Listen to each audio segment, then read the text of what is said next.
ይህ የምጽአቱ አዋጅ ነጋሪ አገልግሎት ወቅታዊና ዕለታዊ ወጎችን በማቅረብ ትንታኔ የምንሰጥበት የተለያዩ እንግዶችንም በመጋበዝ የምናቀርብበት መድረክ ነው። አዘጋጅ ይልቃል አስራት።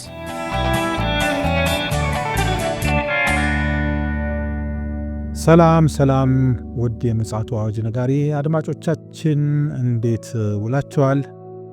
ዛሬ ዕለተ ማክሰኞ መረጃዎችን ያሰባሰበ እግዚአብሔርንም ቃል ጭምር ወደኛ እያመጣ ያለው ወንድማችን ፓስተር አለማየሁ ነሙ መስመር ላይ ይገኛል። ከሱ ጋር ወቅታዊ የሆኑ ጉዳዮች ላይ የምንወያይበት ሰዓት ነው። የዓለማችን ጉዳይ አሁንም በጣም በአሳሳቢነት ደረጃ ላይ እየተጓዘ ይገኛል። ዓለማችን ዋና መገናኛ ብዙሃን ጭምር በሰፊው እየዘገቧቸው ያሉትን ክስተቶች፣ ጉዳዮች ሰባስቦ ፓስተር እንግዲህ መስመር ላይ ተገናኝተናል። ከሱ ጋር መልካም ጊዜ እንደሚኖረን ተስፋ አደርጋለሁ። በቀጥታ ወደዛ ይሄዳለሁ። መልካም ጊዜ ይሁንልን። እንዴት ዋልክ ፓስተር? እንደምን ዋልክ ወንድም ይልቃል? እግዚአብሔር ይመስገን። እንግዲህ ለአገልግሎት ወደ ክፍለ ሀገር ጎራ ብለሃል። ያው ያንተ አገልግሎት እንግዲህ በወንጌሉ እርሻ ላይ ተሰማርተህ ስራ እየሰራ ነው ያለው። ያው እንግዲህ ሁሉም ሰው የሚያዳምጠን እንዲያውቅ ፈልጌ ነው። እዛም ሆነ እንግዲህ ያው አላረፍክም፣ መረጃዎችንም እያሰባሰብክ ለቅዱሳን እንዳይጎድል እየታተርክ ነው እንግዲህ ያለው። በቀጥታ እንግዲህ ወደዛ ይዤ ሄዳለሁ።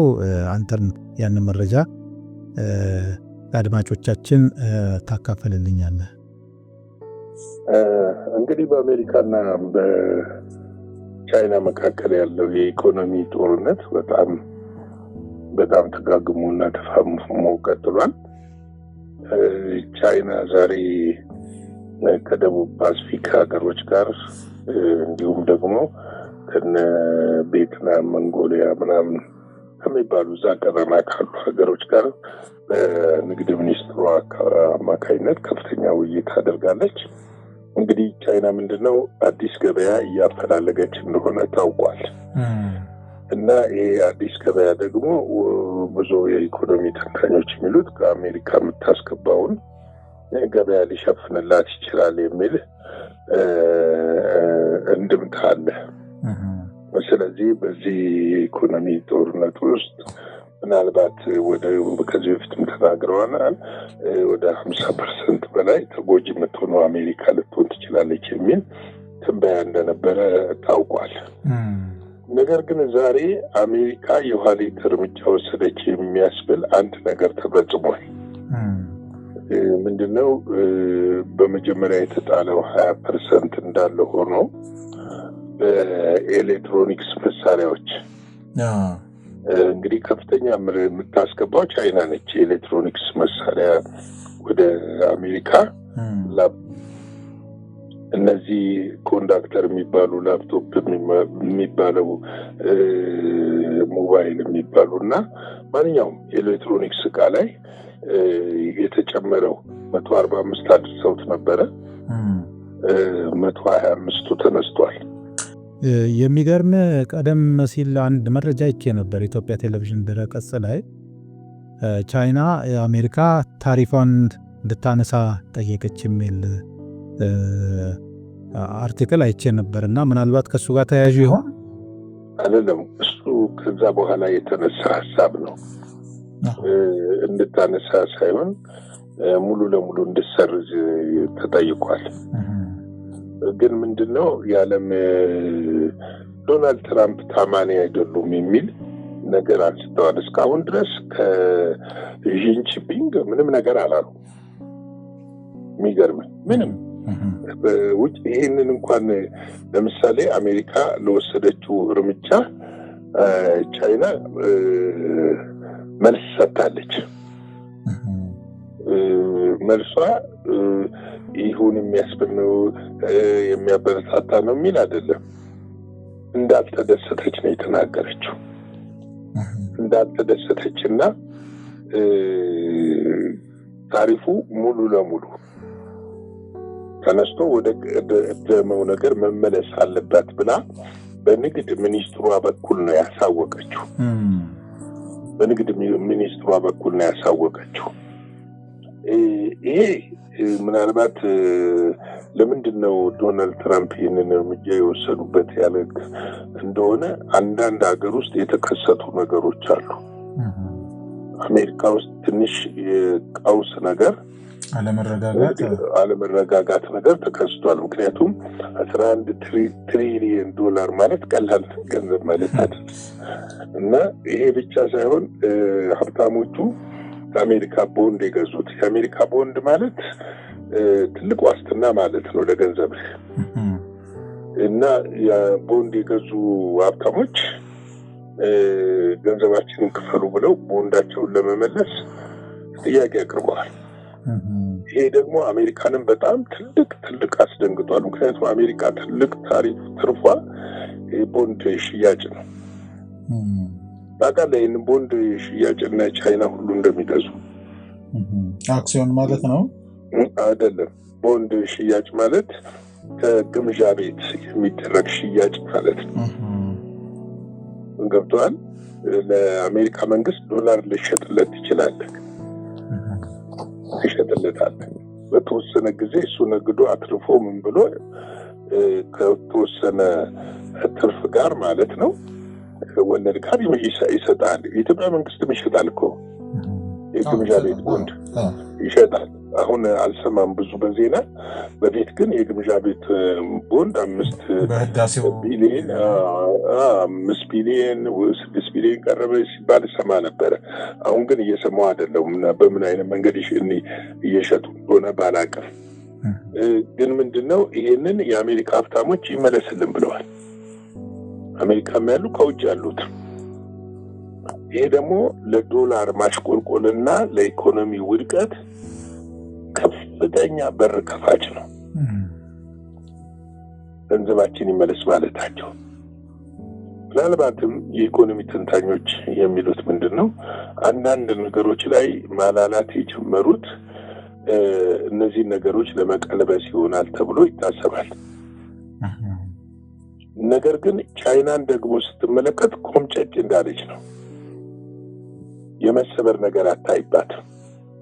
በስትራቴጂ ነው እየሄደች ያለችው በስልት። አዎ ሰፊ ገበያ ያላት እኮ እሷ። ብሪክስን ብትጠቀም እኮ አሁን ምን መሰለ ብሪክስ እኮ የዛሬ ስንት ወር 2024 ላይ በፈረንጆች ራሽያ በነበረው ስብሰባ እኮ አንዱ ስምምነት እርስ በራስ የመናገድ ነው። እርስ በራስ የመናገድ ነው። አሁን የቻይና ደግሞ ትልቁ ስትራቴጂ የብሪክስ ሀገሮችንና በዙሪያዋ እንደሷ ቀረጥ የተጣለባቸው የአሜሪካ ታሪፍ የተጣለባቸውን በማነጋገር እርስ በራስ እንዲነጋገዱ ማድረግ ነው። ልክ ነው። አሁን ለምሳሌ ቻይና ከአሜሪካ የምታስገባው ምንድን ነው ብለህ ስትመለከት ምግብ ነክ ነገር ነው በአብዛኛው።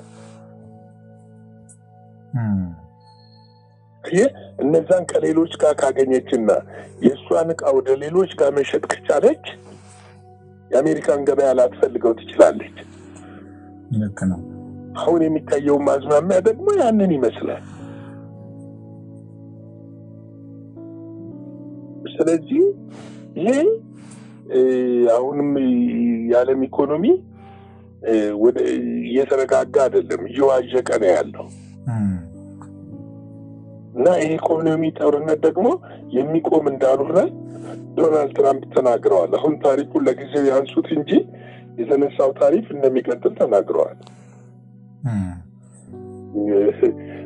ለጊዜው የማብረጃ ምንድነው የሚባለው እንዴት ነው ማስተንፈሻ የሆነ ማስተንፈሻ ነገር ይመስላል። ግን አሁንም ቢሆን ሩሲያ ማነው ቻይና ምክንያቱም ቻይና እንቅጩን ተናግራለች እኮ እስከ መጨረሻው ድረስ እንፋለማለን ብላለች እኮ። በምንም ነገር ነው ያሉት። ይሄ ነገር እኮ ፓስተር አሁን እኮ በጣም የሚገርም አንዳንድ መረጃዎች እያየሁ ነበርና የአሜሪካን ዶላር እና የእንግሊዙ ፓውንድ በጣም እያሽቆለቆለ እየሆነ ነው ያለውና በአንጻሩ ደግሞ አሁን ጸጥ ብሎ እየሄደ ያለው ይሄ የአውሮፓው ኢኮኖሚ በተለይ ዩሮ እንትኑ እየጨመረ ነው ያለው ጉልበቱ።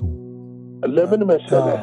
አሁን ይኸውልህ አንድ ዕቃ ድሮ በአንድ ዶላር ትገዛ የነበረውን $2 ሲገባ ዶላር የመግዛት አቅሙ ምን እየሆነ ይመጣል? አሜሪካ ውስጥ እየወረደ ነው የሚመጣው፣ እየተዳከመ ነው የሚመጣው። ለምሳሌ ድሮኛ አንድን ዕቃ በ10 ብር የምንገዛው አሁን በ20 ብር ወይ በ30 ብር በ100 ብር ነው የምንገዛው።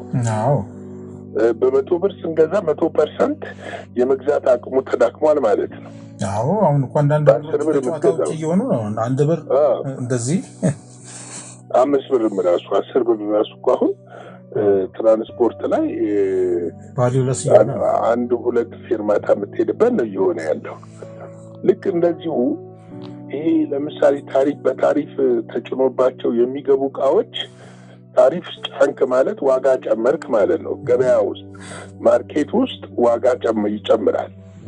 ለምሳሌ በ50 ብር ብገዛ አንድን ነገር 25 ብር ታሪፍ ሻጩ ለምሳሌ ድሮ 50 ብር የሚሸጠውን ዕቃ 25 ብር ታሪፍ ትከፍላለህ 75 ስትለው ዕቃውን 75 ብር ነው የሚሸጠው። ታሪፉን ከዛ ላይ ነው የሚከፍለው። ልክ ነው። 75 ብር ስለሚሸጥ ነጋዴው ደግሞ አስገብቶ ክራዩን፣ ታክሱን፣ ምኑን ትርፉን አስቦ ያንን 25% ይጨምርበታል ድሮ ከሚሸጠው 25% ሲጨምርበት ዕቃው የት ነው እየሆነ ያለው? የተሰቀለ ነው የሚሄደው። ስለዚህ ድሮ $2 የምትገዛው ዕቃ ስንት ዶላር ሊገባ ይችላል? ያሻቀበ $6 ሊገባ ይችላል፣ $4 ሊገባ ይችላል፣ $5 ሊገባ ይችላል። ያ ነው ወደቀ ሲባል የመግዛት አቅም መዳከምን የሚያመለክት ነው። ሌላ በዚህ በባልካን አካባቢ የተፈጠረ ሌላ አዲስ ፍጥጫ አለ። እኔም ዜናውን ስሰማው ትንሽ ደንገጥ ብያለሁ። በሩሲያና ጀርመን መካከል ፍጥጫ ተፈጥሯል። ይሄውም ጀርመን የጦር በጀቷን እጥፍ ካሳደገች በኋላ ለመጀመሪያ ጊዜ 5000 ወታደሮች ወደ ራሽያ ድንበር አስጠግተዋል። ሉቴኒያ የምትባለው ግዛት ውስጥ አስፍረዋል። እና ይህ ከሁለተኛው ዓለም ጦርነት በኋላ ለመጀመሪያ ጊዜ የተፈጠረ ከባድ ፍጥጫ ነው። ምንድነው? አሁን አንዳንድ ፖለቲካ ሰዎች አዲሱ የጀርመን መሪሃ መንግስት አዲስ የተመረጡት ማለት ነው የጦረኝነት ባህሪ ያላቸው ተብሎ ነው የሚታሰበው። ስለዚህ በእርግጥ አውሮፓ በስጋት ላይ ነው ያሉት። ራሽያ ድንገተኛ ወረራ ልታደርግብን ትችላለች ብለው ይሰጋሉ ሁሉ።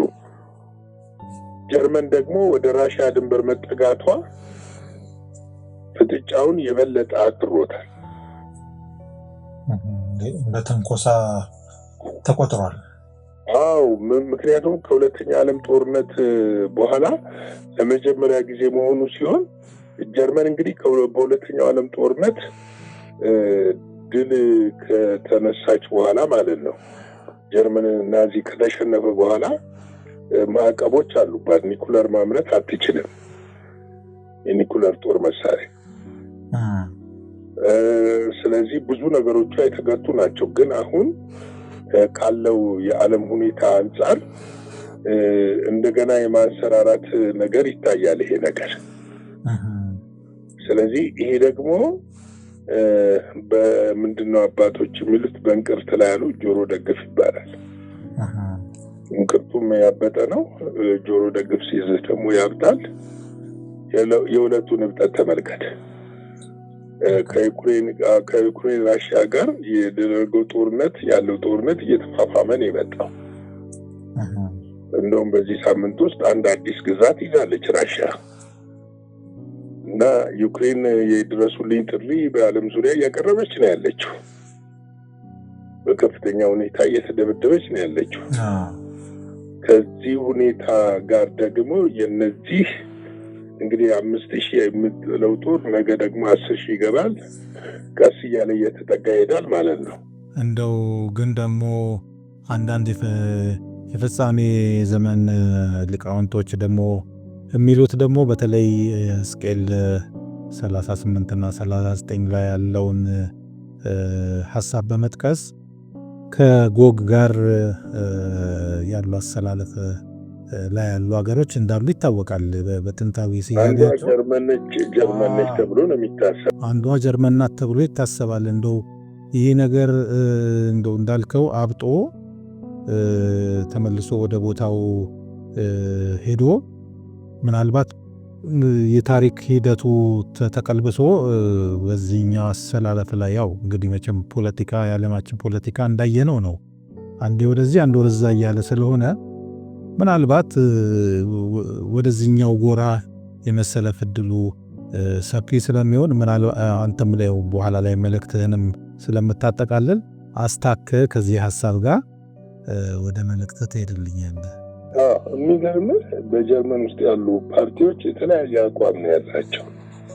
አንጌላ መልኬ በነበረችበት ጊዜ ራሽያ እና ጀርመን በጣም ወዳጃሞች አብረው ብዙ ነገር የሚናገሩ ሀገሮች ናቸው ነበር። ልክ ነው። አንጌላ መልኬ ከወረደች በኋላ ግን የወጡት መሪዎች በዚህ በዩክሬን ኬስ ናዚዝምን ነው አሁን ለምሳሌ ፑቲን እያለ ያለው በዩክሬን ያለ የናዚዝምን አስተሳሰብ ነው እየተዋጋን ያለ ነው የሚሉት። ምክንያቱም በዛ በኩል ነው ትልቅ ጦርነት የነበረው፣ ሁለተኛው ዓለም ጦርነት። ራሽያ ጠሎች አሉ አሁን ዩክሬን ውስጥ። እኮ ምን መሰለህ በእንትና ጊዜ በኦባማ ጊዜ የተወሰኑ ግዛቶችን የወሰደችው ራሽያ በኦባማ ጊዜ ነው። የወሰደችው ደግሞ የራሽያኛ ተናጋሪዎችን ነው። እነዚህ የራሽያኛ ተናጋሪዎች የራሽኛ በማይናገሩ እንግዲህ በናዚ ጊዜ ገብተው እዛ ይቀሩ ይሁኑ ከዛ በፊት የነበሩ ማህበረሰቦች ይሁኑ እና ከፍተኛ ጫናና በደል ይደርስባቸዋል ነው። ከፍተኛ ጫናና በደል ይደርስባቸዋል ነው። እና ስለዚህ አሁን ፑቲን የሚሉ ናዚዝምን እየተዋጋን ነው የሚሉት። እንግዲህ ዩክሬን በሶቪየት ህብረት ጊዜ የራሽያ ኬቭ ማለት ትልቁ ከተማ ማለት ነው። ዋነኛው ግዛት ነው። ዋነኛው ግዛት ነው በሶቪየት ህብረት ጊዜ። የኒኩለር ስቴሽኖቹ ሁሉ እዛ ውስጥ አሉ። ልክ ነው። እና ምንድነው ይሄ የሚያመለክተው? አሁን የጀርመን ወደዛ መጠጋትና ለማይቀረው ጦርነት እንዘጋጅ የሚለው የአውሮፓ መፈክር ምን ሊያስከትል ነው የሚል ነው። ምን ሊያስከትል ነው የሚል ነው። እና እንግዲህ ወደፊት በሂደት የምናየው ነው። ግን ዓለም ምንድነው እየተመሰቃቀለች እንደሆነ ዓለም እየተመሰቃቀለች እንደሆነና ውል የሌለው ነገር ውስጥ ይሆን እንዳለች ያመለክታል። ልክ ነው። ስለዚህ እኛ ምን እናድርግ? እኛ እኮ ማድረግ ያለብን በዚህ በመጨረሻው ዘመን ማድረግ የሚገቡን ነገሮች አሉ። ዓለም በአፍቅሮተ ነዋይ ታውራለች። አንዱ ሰይጣን ከሚሰራባቸው መንገዶች አንዱ ይሄ ነው። እና የሚገርም ነገር በጣም ልንረዳ የሚያስፈልገው ነገር ወደ ከምድር ይዘነው የምንሄደው አንዳችም ነገር አለመኖሩ። ምንም ነገር ይዘን አንሄድም። እስቲ በዚህ ሀሳብ ላይ አንድ ቃል እንካፈል። አንደኛ ጢሞቴዎስ ምዕራፍ 6 ላይ ቁጥር 6 እስከ 8 ድረስ ያለውን አንብበው። እንደዚህ ይላል፣ ኑሮ ይበቃኛል ለሚለው ግን እግዚአብሔርን መምሰል እጅግ ማትረፊያ ነው። ወደ ዓለም ምንም እንኳን አላመጣንም፣ አንዳችንም ልንወስድ አይቻለንም። ምግብ ልብስ ከኖረን ግን እርሱ ይበቃናል። ሌላ ሀሳብ ሌላ ጊዜ አነሳዋለሁ። እንግዲህ ተመልከት፣ ኑሮ ይበቃኛል ማለት እግዚአብሔርን ለማመስገንና እግዚአብሔርን ለመምሰል ማትረፊያ ነው። ልከኛ መሆን ያግበሰበስነውን ሁሉ እኮ አንበላም። የገነባነውን ሁሉ ውስጥ አንኖርም። ያከማቸነውን ሁሉ ደግሞ ይዘን አንሄድም። ኢዮብ እንዳለው ከእናቴ ማህፀን ራቁቴን ወጣሁ፣ እንዲሁ ራቁቴን ደግሞ ምን አደርጋለሁ? እመለሳለሁ። ክርስቲያን የተሰጠውን ነገር ለእግዚአብሔር ክብርና አገልግሎት ቢያውል ሁሌም በደስታና በበረከት ይኖራል። የገንዘብ ቁልል ደስታን አይሰጥም፣ ረፍትና ሰላምንም አያመጣም። ደስታ፣ ረፍት፣ ሰላም ያለው በእግዚአብሔር እጅ ነውና ይህንን በደንብ ልንረዳ ያስፈልጋል። ለዚህ ነው ጳውሎስ ለጢሞቴዎስ ሲመክረው ኑሮ ይበቃኛል። ምክንያቱም መቼ እንደምንጠራ እናውቅን። ማትረፊያው እግዚአብሔርን መምሰል ነዋል። ራስን ማስለመድ እግዚአብሔርን ለመምሰል። ፊልጵስዩስ 4:11 ላይ ምን ይላል? ይህንን ስለ ጉድለት አልልም፣ የምኖርበት ኑሮዬ በቃኛል ማለትም ተምሬአለሁና። ተምሬአለሁ፣ አስተምሮኛል። የምኖርበት ኑሮ አላማረውም ማለት አላማረው። የሚኖርበት ኑሮ እንደሚበቃው ያምናል። እኛ እኮ መኖሪያችን የዘላለም አምላክ ነው። ዕብራውያን 13:5 ላይ ደግሞ አካሄዳችሁ ገንዘብን ያለመውደድ ይሁን፣ ያላችሁ ይበቃችሁ፣ እርሱ ራሱ አላለቅህም አልለቅህም ከቶም አልተውህም ብሏልና። አልለቅህም ከቶም አልተውህም ብሏልና። ጌታ የገባንበት መንግስት እኮ የዘላለም መንግስት ነው። የሚተውን መንግስት ውስጥ አይደለም የገባ ነው። ስለዚህ ኑሮ ይበቃኛል ማለት ከጌታ ተምሬአለሁ። ስለዚህ ወደ ዓለም እኮ ምንም አላመጣንም፣ ምንም አልያዝንም። እግዚአብሔር አዘጋጅቶ ነው ያመጣን እኮ። አንዳንድ ሰው ይህን ጉልበቴ እንደክሜ ነበር፣ ጉልበቴ የሰጠን ራሱ እግዚአብሔር ነው።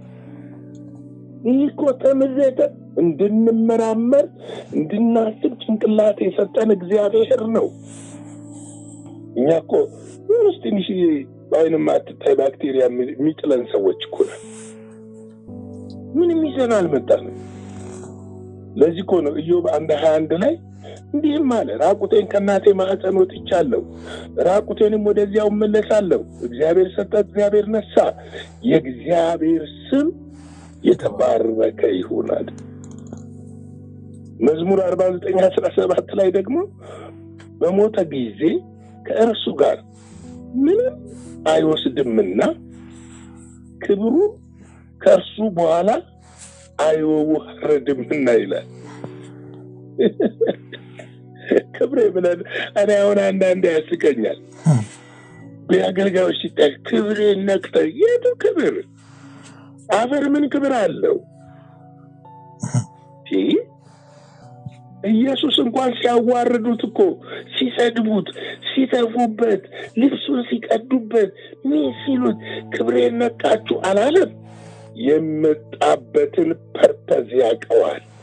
የሚኖር በዚህ ምድር ላይ ለምን እንደመጣ ያውቃል። ተመልከት፣ አንዳችም ይዘን ልንሄድ አንችልም፣ አንዳችንም ልንወስድ አይቻለንም። ምግብ ልብስ ከኖረን ግን እርሱ ይበቃናል አለ። ምንም ነገር። ስለዚህ ወገኖቼ በመጠን እንኑር። ይህ ዓለም አላፊ ነው። በጌታ ደስ ይበለን። ከዛ ይልቅ ክርስቶስ ስላለን ደስ ይበለን። እሱ ረፍ እንበል። መጽናኛችን በሆነው ጌታ በኃጢአት ምክንያት የመጣ ነው የምንዘንጥበት እኮ አይደለም። አዳም እኮ ልብስ አልነበረው። የኤዶም ገነት የእግዚአብሔር ክብር ነበረ ልብሱ። ለእኔ ሱፍ ክብር አይደለም፣ ክብሬ የለበስኩት ኢየሱስ ነው። አሜን። ሰው ልብስ ለብሶ እንዲህ እኔ አንዳንድ ጊዜ ሰው ሲወጣጠር ይገርመኛል። የለበሰው እኮ ውርደትን መሸፈኛ እኮ ነው። አፍረቱን በቆዳ ሸፈነለት ይላል። ፈርቶ ስለነበር የትናደም ስለ ካንተ አገለደመ ቅጠል አገልድሞ ስለነበር ያንን አውልቆ ቆዳ ሸፈነለት። የውድቀት ምልክት እኮ ነው፣ የክብር ምልክት እኮ አይደለም።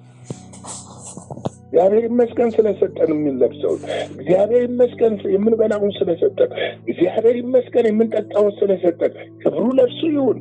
የኛ ክብር እሱ ነው። በመጠን እንኑር። ቸርነታችን ለሰዎች ይታወቅ። እግዚአብሔር በሰጠን ጊዜ ገንዘብ እግዚአብሔርን እናገልግልበት፣ ወንጌልን እናስፋበት። ያ ነው አክሊልም ይሆነ፣ ያ ነው ሽልማትም ይሆነ። ስለዚህ ወገኖቼ እንንቃ። ዘመኑ አልቋል። አንዳች ነገር አንድን ዛሬ ምሽት ላይ መለከት ቢነፋ፣ ሌሊት ላይ መለከት ቢነፋ፣ ጠዋት ላይ መለከት ቢነፋ አንድ ነገር ይዘን አንሄድም። ይሄንን እንኳን ገላችንን ይዘን አንሄደው። በሜካፕ በምን ያሽሞነሞነውን ገላ ይዘን አንሄድም። የት እንደሚገባ እንኳን አናውቅም። አዲስ አካል ነው የምንለብሰው። የከበረ ነገር ነው እግዚአብሔር የጠራን። ስለዚህ እንንቃ። ጌታ ጸጋ ሰላም ከሁላችሁ ጋር ይሁን። ላይክ፣ ሼር፣ ሰብስክራይብ አድርጉ።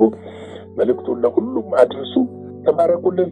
አገልግሎታችንን በምትወዱት በልባችሁ በሞላ ደስ ባለው ነገር ደግፉ። ተባረኩ። እግዚአብሔር አብዝቶ ይባርክ። ፓስተር አንተም ጠቀስ አድርገዋል። በመጠን ኑሩ ይላል እንግዲህ ጳውሎስ። እኛ እንግዲህ የሰማይ እንደራሴዎች ነን። የአንድ ሀገር እንደራሴ በሌላ ሀገር ለሚስዮን አገልግሎት በሚሄድበት ጊዜ ጓዙን ጠቅልሎ አይደለም የሚሄደው፣ የተመጠነ ነገር ነው ይዞ የሚሄደው። እንደገና ደግሞ የላከውም አገር መልሶ በሚጠራው ጊዜ ያንኑ ቀለል ያለ ነገር ነው ይዞ የሚሄደው እንጂ ኑሮውን በቋሚነት እዛ አይመሰርትም። ስለዚህ እኛም የክርስቶስ አምባሳደር ከሆንን